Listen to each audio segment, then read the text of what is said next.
పెళ్ళైనా పండగైనా వేడుక ఏదైనా పట్టుచీరల ప్రత్యేక వేదిక వారాహి సిల్క్స్. సాంప్రదాయానికి సౌందర్యానికి వారధి. నమస్తే, వెల్కమ్ టు సుమన్ టీవీ. నేను మీ సాయి. కేంద్ర ప్రభుత్వం తాజాగా తెలంగాణకు, ఏపీకి విశ్వవిద్యాలయాలు, కేంద్రీయ విశ్వవిద్యాలయాలు ప్రకటించింది.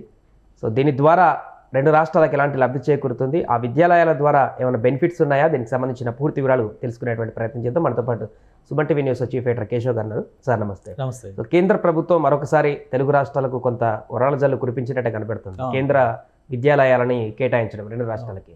సో దీనివల్ల అడ్వాంటేజ్ ఏంటి, దీనివల్ల ఉపయోగాలు ఏంటి, ఎంతవరకు రెండు రాష్ట్రాలకు బెనిఫిట్స్ ఉన్నాయి దీనివల్ల? కొంతకాలంగా కేంద్ర ప్రభుత్వం తీసుకున్నటువంటి కొన్ని నిర్ణయాలు చూస్తే విద్య, వైద్యం ఈ రెండింటికి కూడా చాలా ప్రయారిటీస్ తీసుకొచ్చేటువంటి ప్రణాళికలను అమలు చేస్తుంది. ఇప్పుడు దేశవ్యాప్తంగా ఒక 85 కేంద్రీయ విద్యాలయాలని, ఒక 25 నవోదయ పాఠశాలలని, అంటే కేంద్రీయ విద్యాలయాల గురించి తెలుసు, నవోదయ, జవహర్ నవోదయ విద్యాలయాస్ అని చెప్పని అంటారు. అవి ఈ రెండు కూడా కేంద్రీయ విద్యాలయ సంఘటన, దాని కింద ఒకటి పనిచేస్తుంది నవోదయ గ్రూప్, ఇంకొకటి. జనరల్గా మన స్టేట్లో అంతకుముందు నవోదయ ఉండాలి, స్టేట్ గవర్నమెంట్ కింద పనిచేస్తాయి కదా?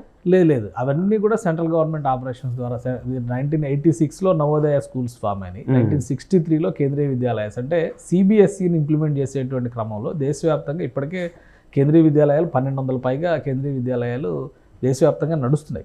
కొత్తగా 85 ఎస్టాబ్లిష్ చేయాలని డిసైడ్ చేసింది. దాదాపు 5400 కోట్ల రూపాయలని దానికి కేటాయించింది ప్రభుత్వం. అంటే ఇప్పుడు 8 చోట్ల, ఆంధ్రప్రదేశ్లో 8 చోట్ల ఏర్పాటు చేయాలని డిసైడ్ చేశారు. అనకాపల్లి ఉమ్మడి వైజాగ్ జిల్లా, ఇప్పుడు అనకాపల్లి స్పెషల్ జిల్లా అయింది. చిత్తూరులో చూస్తే కనుక వలసపల్లి, సత్యసాయి జిల్లాలో చూస్తే పాలసముద్రం, ఉమ్మడి గుంటూరు జిల్లా పరిధిలో చూస్తే తాళ్లపల్లి, రొంపిచెర్ల, ఉమ్మడి కృష్ణా జిల్లా పరిధిలో చూస్తే నూజివీడు, నందిగామ, నంద్యాల జిల్లాలో డోన్.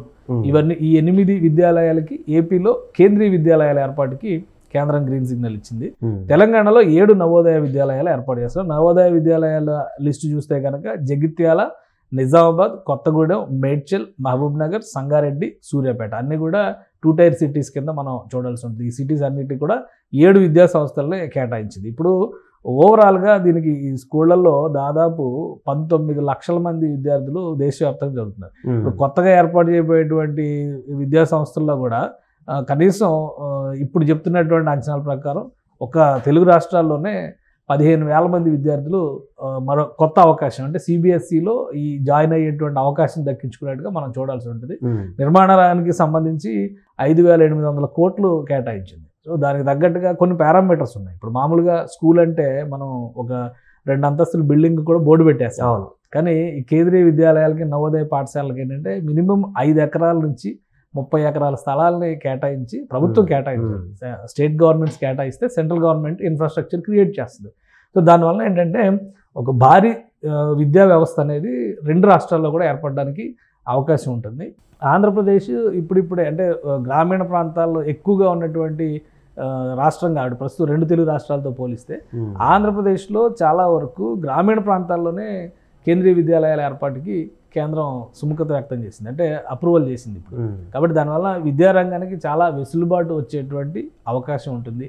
కేంద్రీయ విద్యాలయాలు అనేవి ఒక స్టాండర్డ్ ఉన్నటువంటి సంస్థలు కాబట్టి అక్కడ విద్యార్థులకి సీటు కూడా చాలా కష్టం.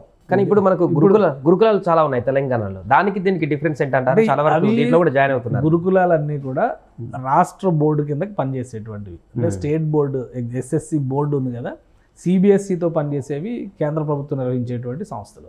రాష్ట్రానికి సంబంధించి స్టేట్ సిలబస్తో పనిచేసేవి మన గురుకులాల కింద వస్తుంది. గురుకులాలన్నింటికి కలిపి ఒక సొసైటీ పెట్టి వాటి ద్వారా మానిటరింగ్ చేస్తున్నారు. ప్లస్ దానికి బీసీ గురుకులాలు వేరు చేశారు, ఎస్సీ ఎస్టీ గురుకులాలు వేరు చేశారు. ఇవన్నీ రాష్ట్ర ప్రభుత్వాలు నిర్వహించేటువంటి. ఇక్కడ సిబిఎస్ఈ యంత్రాంగానికి సంబంధించి చూస్తే కనుక మొత్తం కూడా central government organization, central government syllabus ఉంటుంది, స్టాండర్డ్స్ కూడా అదే స్థాయిలో ఉంటాయి. దానిలో రిక్రూట్మెంట్ చేసేటువంటి సిబ్బంది కూడా ఆ పారామీటర్స్ మీదే పనిచేస్తారు.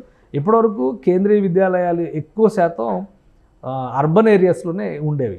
ఇప్పుడు వాటిని గ్రామీణ ప్రాంతాలకు కూడా ప్రభుత్వం విస్తరిస్తూ వెళ్తుంది. కాబట్టి స్టాండర్డ్ ఆఫ్ ఎడ్యుకేషన్ అనేది పెరుగుతుంది, అవకాశాల కల్పన అనేది గ్రామీణ ప్రాంతాల ప్రజలకు కూడా వస్తుంది. ఇప్పుడు మనకు ఒక పెద్ద ఫినామినా ఉంది, ఏంటి, గ్రామీణ ప్రాంతాల్లో చదువుకున్న పిల్లలకి సరైన ఇంగ్లీష్ రాదు, వేరే లాంగ్వేజ్ రాదు, ఆ ఎఫిషియన్సీ ఉండదు, సబ్జెక్ట్లో ప్రొఫిషియన్సీ ఉండదు, ఇట్లాంటివన్నీ కూడా చెప్తారు. బట్ కేంద్రీయ విద్యాలయాలకు సంబంధించి, నవోదయ పాఠశాలకు సంబంధించి ఏంటంటే ఆ పారామీటర్స్ స్టాండర్డ్స్ అక్కడ ఇక్కడ ఒకేలాగా పాటిస్తారు. కాబట్టి ఎక్కువ విద్యా సంస్థలు వస్తే ఎక్కువ మంది విద్యార్థులకి అవకాశం వస్తుంది. ఇది 2 తెలుగు రాష్ట్రాలకు కూడా విద్యారంగం పరంగా ఏజ్ పారామీటర్స్ కూడా మనం చూస్తే 10-12 ఏళ్ళ పారామీటర్స్ ఉన్నాయి. 10-12 ఏళ్ళ నుంచి 16 ఏళ్ళు +2 వరకు చదువుకునే అవకాశం ఉంది. ఎందుకంటే మన స్కూళ్ళల్లో ఇక్కడ స్టేట్ బోర్డులో 10th క్లాస్ వేరు, ఇంటర్మీడియట్ వేరు, కానీ సిబిఎస్ఈలోకి వచ్చేసరికి +2 వరకు ఉంటుంది.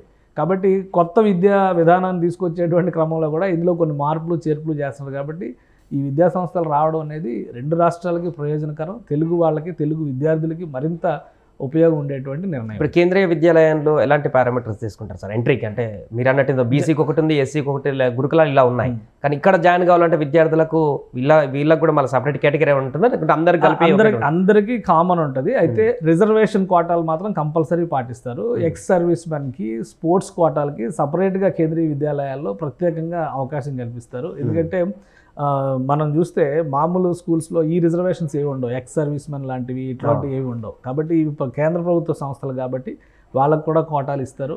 ఎంట్రన్స్ టెస్ట్ ఉంటుంది, ఎంట్రన్స్ టెస్ట్ ద్వారా సెలక్షన్స్ ఉంటాయి. రికమెండేషన్స్ కూడా పెద్దగా నడిచే అవకాశం ఉండదు. అయితే లోకల్ ఎంపీల రికమెండేషన్స్ ద్వారా అడ్మిషన్స్ ఇచ్చేటువంటి విధానం గతంలో ఉండేది. రాజ్యసభ సభ్యులు రెఫర్ చేస్తే కనుక సీట్ ఇచ్చేటువంటి వాళ్ళ కోటా కింద కొంత ఒక 2%, 3% అట్లా రిజర్వేషన్స్ ఉండేవి. ఈ మధ్యకాలంలో వాటిని కూడా తీసేసి మొత్తం కూడా ఒకటే స్టాండర్డైజేషన్ చేశారు.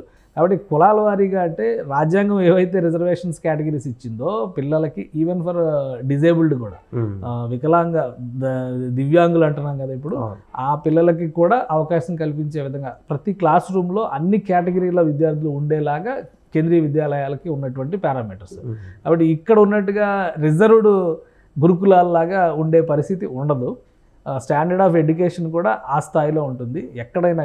ఇంకోటి ఏంటంటే ఇప్పుడు కేంద్రీయ విద్యాలయాల్లో నవోదయ పాఠశాలలో ఉండేటువంటి సిబ్బంది ట్రాన్స్ఫర్లో ఇంటర్ స్టేట్ కూడా ఉంటాయి. ఒకే రాష్ట్రంలో ఒకే చోట ఉండేటువంటి అవకాశం ఉండదు. కేంద్ర ప్రభుత్వ అవసరాలను బట్టి, విద్యా సంస్థల అవసరాలను బట్టి హై లెవెల్కి వెళ్ళే కొద్ది సిబ్బంది ట్రాన్స్ఫర్స్ కూడా వివిధ ప్రాంతాల నుంచి తీసుకొచ్చి వేసేటువంటి పరిస్థితి ఉంటుంది. కాబట్టి దేశం అంతా ఒకటే అనేటువంటి విధానాన్ని, ఆ సంవిధానాన్ని అలవాటు చేసుకునే విధంగా ఈ కేంద్ర ప్రభుత్వ సంస్థలుగా ఈ విద్యా సంస్థలు రాణిస్తున్నాయి. ఆ స్టాండర్డ్స్ విషయంలో కూడా ఇప్పటివరకు దేశవ్యాప్తంగా ఉన్నటువంటి ప్రైవేట్ విద్యా సంస్థల కంటే కూడా కేంద్రీయ విద్యాలయాలకు ఉండే పోటీ ఎక్కువ, ఆ ప్రమాణాలు కూడా ఎక్కువే. Right sir.